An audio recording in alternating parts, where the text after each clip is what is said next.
सो इस लेक्चर में डिस्कस करेंगे न्यूट्रिशन मीन्स की लाइफ प्रोसेसेस जो चैप्टर फर्स्ट है क्लास 10 का। तो लाइफ प्रोसेसेस में सबसे पहले हमको डिस्कस करना nutrition.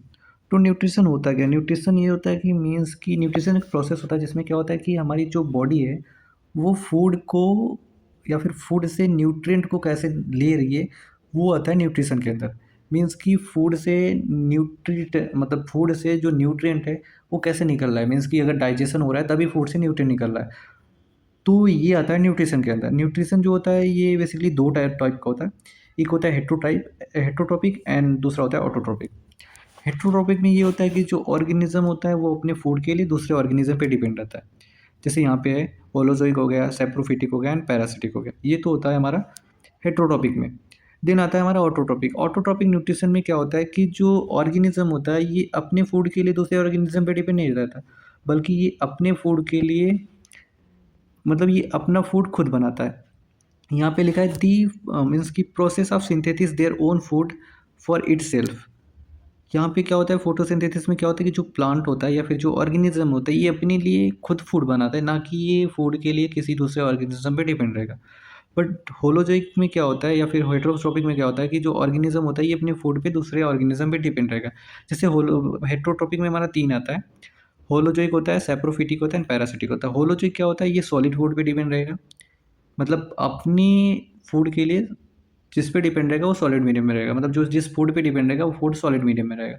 The second is saprophytic. The third is parasitic. Parasitic जो होता है ये अपने फूड के लिए किसी होस्ट बॉडी पे डिपेंड रहता है, मीन्स कि ऐसी बॉडी जो लिविंग कंडीशन में रहती है। और सेप्रोफिटिक में क्या होगा, जो ऑर्गेनिज्म होगा अपने फूड के लिए डेड एनिमल्स पे डिपेंड रहता है। ठीक है, ये होता है हमारा हेट्रोट्रोपिक एंड एटोट्रोपिक। ऑटोट्रोपिक में बेसिकली हमको फोटोसिंथेसिस पढ़ना है। फोटोसिंथेसिस में हमें ये देखना है कि फोटोसिंथेसिस होता कैसे है, फोटोसिंथेसिस परफॉर्म क्या होता है, रॉ मटेरियल क्या रिक्वायरमेंट होती है फोटोसिंथेसिस के लिए देखना है। ठीक है, तो यहाँ पे क्या है, रॉ मटेरियल फॉर फोटोसिंथेसिस, मतलब जो हमारा फोटोसिंथेसिस है उसके लिए क्या क्या रॉ मटेरियल की रिक्वायरमेंट होगी। ठीक है, वाटर। अब जो वाटर है ये भी रॉ मटेरियल फोटोसिंथेसिस के लिए। तो वाटर की जो रिक्वायरमेंट होती है ये कंप्लीट हो जाती है हमारे वेस्कुलर बंडल से, मीन्स की vascular bundle xylem and hair root. Hair root क्या करता है, वाटर को लेके आता है जाइलम के पास। जाइलम एक वेस्कुलर बंडल होता है जो वाटर की रिक्वायरमेंट को कंप्लीट करता है। देन आता है CO2। CO2 हमारे स्टोमेटा से आ जाता है। अब स्टोमेटा से आ जाता है तो यहाँ पे हमने लिखा है कि स्टोमेटा ओपन कब होता है, क्लोज कब होता है। ये इसमें क्या है, एंडोऑस्मोसिस होता है और एक्सोऑस्मोसिस होता है, ये तुमको पता होगा। ठीक है, अब यहाँ पे कुछ हमने लिखा है photosynthesis occur in leaf but sometimes it's occur in green stem. अब यहाँ पे होता ये है कि जो फोटोसिंथेसिस होता है ये बेसिकली तुमको पता होगा कि ये लीफ में होता है, बट कुछ ऐसे प्लांट्स होते हैं जिनकी स्टेम ग्रीन होती है, मीन्स की जो स्टेम होते हैं वहाँ पे क्लोरोफिल प्रेजेंट होता है, इसलिए वहाँ पे कहाँ पे आकर होता है, मतलब ऐसे प्लांट्स में आकर होता है ग्रीन स्टेम में। ठीक है, अब जो स्टोमेटा होता है ये पार्टिसिपेट करता है गैसेस एक्सचेंज के लिए, ये हमको पता है। मीन्स कि ये एक्सचेंज करता है O2 एंड CO2, मतलब जो प्लांट को CO2 की रिक्वायरमेंट होती है वो स्टोमेटा के थ्रू प्लांट में इंटर करती है, और जो O2 बनता है इस प्लांट के अंदर वो रिलीज होता है स्टोमेटा के थ्रू बॉडी, मतलब प्लांट बॉडी से बाहर। होता क्या क्या है कि जो excess amount of water plant के अंदर आता है वो भी कभी कभी स्टोमेटा से रिलीज होता है, मीन्स कि स्टोमेटा के थ्रू ही रिलीज होता है। Sometimes help in the removing of excess amount of water, ये मैंने डिस्कस कर चुका। अब आता है हमारा क्लोरोफिल, मीन्स कि ये भी एक रॉ मटेरियल की जैसा काम करता है। Carry out the complete process of photosynthesis. अब जो हमारा क्लोरोफिल होता है ये कंप्लीट फोटोसिंथेसिस को कैरी करता है, मतलब यही क्या होता है, मेन होता है जो फोटोसिंथेसिस में ये मेन रोल प्ले करता है। अब सनलाइट होता है, जो सनलाइट हमें सन से मिल जाता है। Sunlight from atmosphere. अब यहाँ पे एक रिएक्शन है, six CO2 plus H2O, sunlight chlorophylls की प्रेजेंट में ग्लूकोज बनता है, O2 रिलीज होता है और ऑक्सीजन बनता है, H2O होगा यहाँ पे, ऑक्सीजन बनता है। ठीक है, फिर आता है फोटोसिंथेसिस इन डेजर्ट प्लांट। जो हमारे डेजर्ट मतलब जो डेजर्ट प्लांट होते हैं उसमें फोटोसिंथेसिस किसकी हेल्प से होता है। ठीक है, तो डेजर्ट प्लांट में क्या होता है, फोटोसिंथेसिस किसकी हेल्प से होता है। जो डेजर्ट प्लांट होते हैं ना, इनके जो स्टोमेटा होता है ये नाइट टाइम में ओपन होता है। तो नाइट टाइम में जब ओपन होता है तो ये क्या करते हैं, ये CO2 को ना कैप्चर कर लेते हैं रात में। कैप्चर करके इसको मैलिक एसिड में कन्वर्ट करके स्टोर कर लेते हैं लीफ के अंदर। मीन्स कि जो डेजर्ट प्लांट होते हैं वो CO2 नाइट टाइम में कैप्चर करते हैं और उस CO2 को मैलिक एसिड में कन्वर्ट करके रखते हैं, और जो कन्वर्ट होता है वो कन्वर्जन हमारा लीफ के अंदर स्टोर होता है। मीन्स कि वो जो मैलिक एसिड होता है वो लीफ के अंदर स्टोर होता है। ठीक है, इन दी डे टाइम। अब दिन में क्या होता है, ये जो हमारा मैलिक एसिड कैप्चर हुआ है in day time the sunlight captured by chlorophyll. दिन में क्या होता है, जो सनलाइट होता है वो कैप्चर करता है, क्लोरोफिल सनलाइट को कैप्चर करता है। देन जो क्लोरोफिल होता है वो क्या करता है, जो मैलिक एसिड होता है उसको फूड में कन्वर्ट करता है। मीन्स कि जो हमारा मैलिक एसिड था उसी को फूड में कन्वर्ट कर दे रहा है। कौन कन्वर्ट कर दे रहा है, क्लोरोफिल। मीन्स कि यहाँ पे जो हमारा O2 है, मतलब सॉरी, यहाँ पे जो हमारा CO2 है वो नाइट टाइम में कैप्चर किया गया, किसके थ्रू, स्टोमेटा के थ्रू। अब कैप्चर हुआ, अब वो CO2 हमारा क्या था, मैलिक एसिड में कन्वर्ट हुआ। कन्वर्ट होने के बाद स्टोर हुआ लीफ में। फिर दिन में क्या होता है, जो लीफ होता है वहाँ वो क्या करता है, सनलाइट को कैप्चर करता है। अब ये जो सनलाइट होता है, ठीक है, यहाँ पे क्लोरोफिल सनलाइट को कैप्चर किया। अब जो क्लोरोफिल होगा, ये जो मैलिक एसिड है स्टोर हुआ है प्लांट के लीफ में, यही मैलिक एसिड कन्वर्ट हो जाता है फूड में, मीन्स कार्बोहाइड्रेट में। ये होता है हमारे डेजर्ट प्लांट में, मीन्स कि जो डेजर्ट प्लांट होता है उसमें फोटोसिंथेसिस होता कैसे। देन अब हमको डिस्कस करना है nutrition in human being, means कि जो ह्यूमन बीइंग्स हैं उनके अंदर न्यूट्रिशन कैसे हो रहा है, या फिर उनके अंदर डाइजेशन कैसे हो रहा है। बेसिकली हम बोल सकते हैं डाइजेशन कैसे हो रहा है।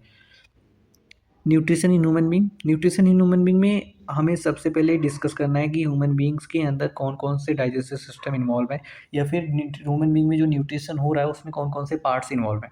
ठीक है, organ that's play important role in digestive system.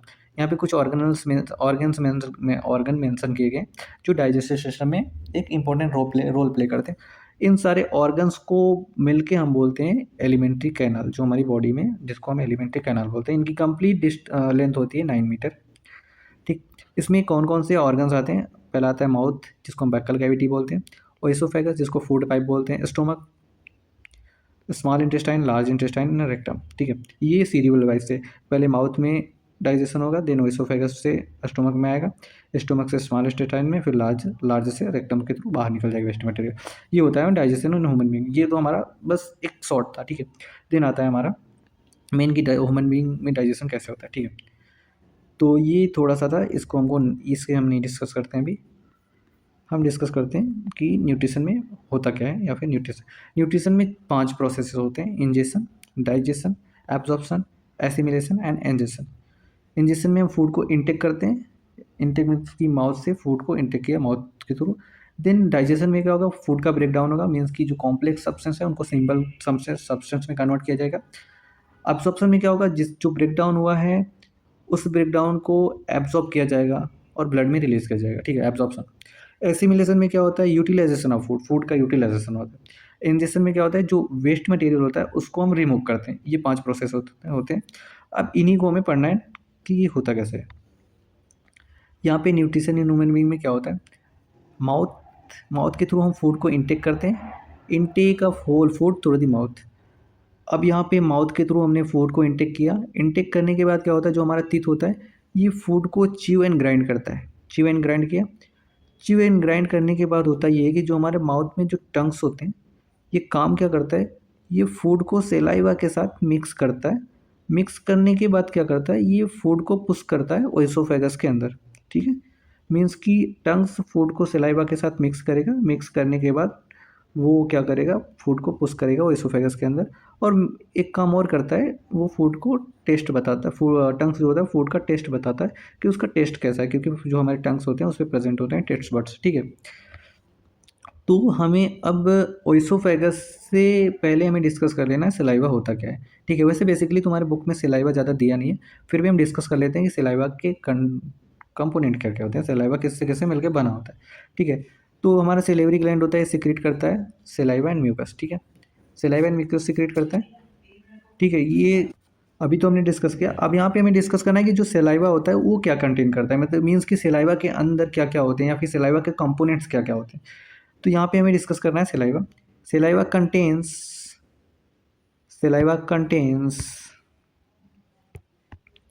Some important components which is helpful in digestion and oral health. अब से जो सिलाइवा होता है वो कुछ ऐसे इंपॉर्टेंट कंपोनेंट कंटेन करता है जो हमारे डाइजेशन और ओरल हेल्थ के लिए इंपॉर्टेंट होता है, जिसमें सबसे पहले हमारा वाटर होता है। ठीक है, जो सिलाइवा का 98% होता है वाटर, जो फूड को मॉइस्ट बनाता है एंड स्वेलिंग एंड डाइजेशन में हेल्प करता है। ठीक है, मीन्स कि ये फूड को पुश करने में हेल्प करता है। वाटर जो होता है फूड को, मतलब वाटर की वजह से फूड को आसानी से पुश किया जा सकता है। देन आता है इलेक्ट्रोलाइट्स।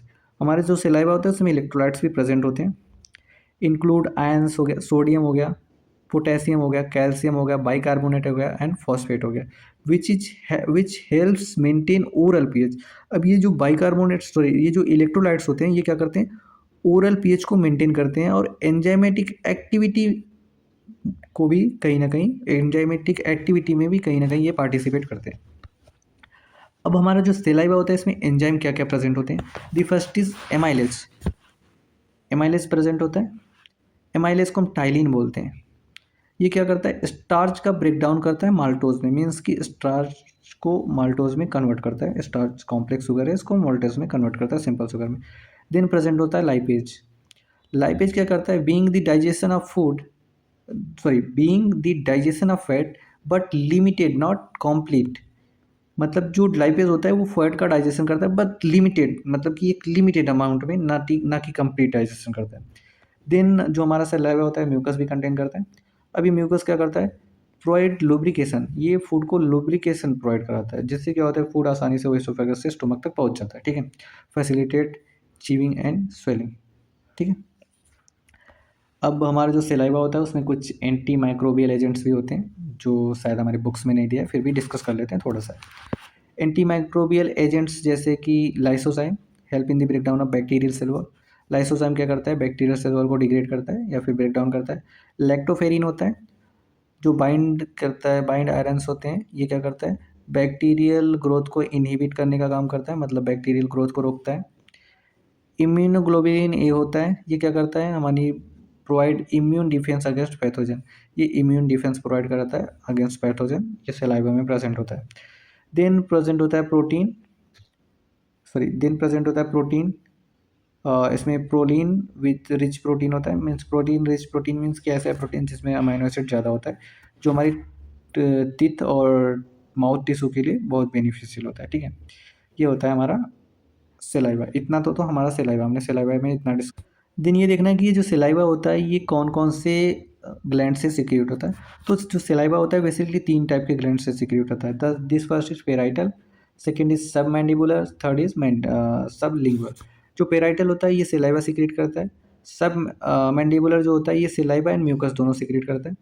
और जो सब लिंगुअल होता है ये म्यूकस ज़्यादा सिक्रिएट करता है, सेलाइवा का कम सिक्रिएट करता है, मीन्स कि ऐसा सेलाइवा सिक्रिएट करेगा जिसके अंदर म्यूकस की क्वांटिटी ज़्यादा होगी और सेलाइवा की क्वांटिटी कम होगी। ठीक है, देन आता है हमारा oesophagus, taking food from mouth to stomach by peristaltic movement. अब ओइसोफेगस में क्या होता है कि जो हमारा फूड होता है जो अभी तक माउथ में था वो ओइसोफेगस से स्टोमक में आता है। तो ओइसोफेगस से स्टोमक तक आने के लिए पेरिस्टालिसिस होता है। पेरिस्टालिसिस में क्या होता है कि contraction and expansion of muscles of oesophagus. इसमें क्या होता है कि जो ओइसोफेगस की मसल्स होती है वो कॉन्ट्रैक्ट और एक्सपेंस होती है, मीन्स कि ये मसल्स है, अगर इस फूड को इसमें से फूड आना है तो ये क्या होगा, ऐसे होगा, ऐसे होगा। ठीक है, ऐसे हो जाएगा।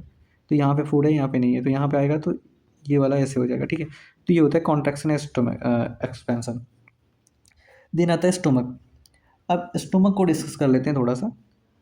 तो बेसिकली स्टोमक के 3 पार्ट्स होते हैं, upper part, middle part and lower part. ठीक है, अपर पार्ट को हम कार्डियक स्टोमक बोलते हैं, लोअर पार्ट को हम, मिडल पार्ट को बोलते हैं फंडस एंड लोअर पार्ट को बोलते हैं पाइलोरिक स्टोमक।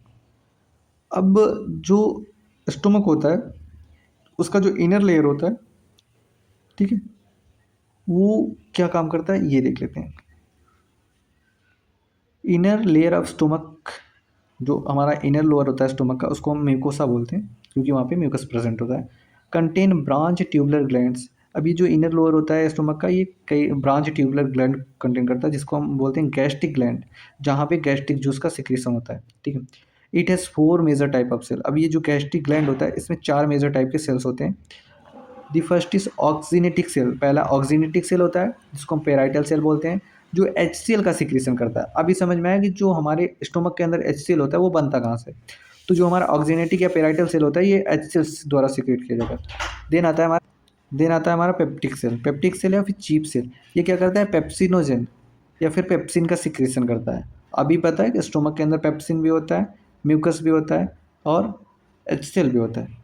HCl फूड को एसिडिक मीडियम में कन्वर्ट करता है, मीन्स की फूड अगर जो प्रोटीन है उसका डाइजेशन होना है तो एसिडिक मीडियम की रिक्वायरमेंट जरूरी है। ठीक है, म्यूकस क्या करता है, म्यूकस ये करता है कि जो HCl होता है उससे स्टोमक की वॉल को प्रोटेक्ट करता है। अब ये जो म्यूकस होता है, म्यूकस सेल द्वारा सीक्रेट होता है या फिर गॉलब्लैडर सेल द्वारा सीक्रेट होता है। देन होता है हमारा जी सेल। जी सेल क्या करता है, गैस्ट्रिन हार्मोन सीक्रेट करता है, ठीक है। इतना तो था हमारा स्टोमक। देन यहाँ पे क्या है, parietal cell abundant in body region, मतलब जो पेराइटल सेल होता है वो हमारी बॉडी रीजन में अबंडेंट होता है, मीन्स कि ज़्यादा क्वांटिटी में होता है। absent इन पाइलोरिक रीजन, मतलब जो स्टोमक का पाइलोरिक रीजन होता है वहाँ पे absent होता है। देन आता है हमारा गैस्ट्रिक जूस, मीन्स कि हमारी जो स्टोमक है उसमें जो गैस्ट्रिक जूस है उसमें कौन कौन से एंजाइम प्रेजेंट है। पेप्सिन प्रेजेंट होता है, HCl प्रेजेंट होता है एंड म्यूकस प्रेजेंट होता है। पेप्सिन क्या करता है, प्रोटीन का ब्रेक डाउन करता है। HCl क्या करता है, फूड को एसिडिक मीडियम में कन्वर्ट करता है, जिसकी वजह से प्रोटीन का ब्रेक डाउन होता है। मीन्स कि अगर फूड एसिडिक मीडियम में कन्वर्ट नहीं हुआ तो फूड का प्रोटीन का ब्रेक डाउन नहीं होगा।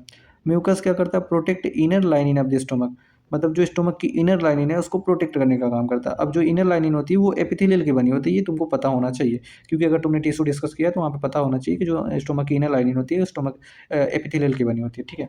ये तो हाँ हमारा डाइजेशन या फिर न्यूट्रिशन इन ह्यूमन बीइंग। अभी कंप्लीट नहीं हुआ, अभी थोड़ा सा